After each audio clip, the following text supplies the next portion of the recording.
السلام عليكم. اليوم رح نعمل مع بعض الزيتون الأسود وطريقة تخزين بتدوم لأكثر من 3 سنين. بعد ما منجرح حبات الزيتون بشكل طولي أو عرضي حسب ما أنتوا بتحبوا منملحه. ملحت 15 كيلو من الزيتون الأسود بكيلين من الملح الموني الملح الصخري. نتركه لثلاث لأربع أيام أو بتذوقوا حلاوة الزيتون.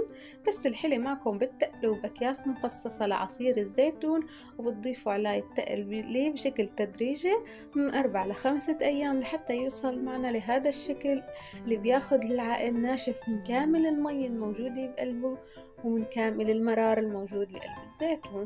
بكون صار جاهز معنا للتخزين.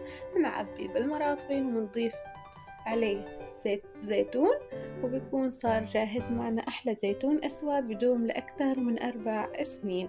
وصفة روعة، وعن جد حبات الزيتون لحالها عم تحكي صحة وألف عافية.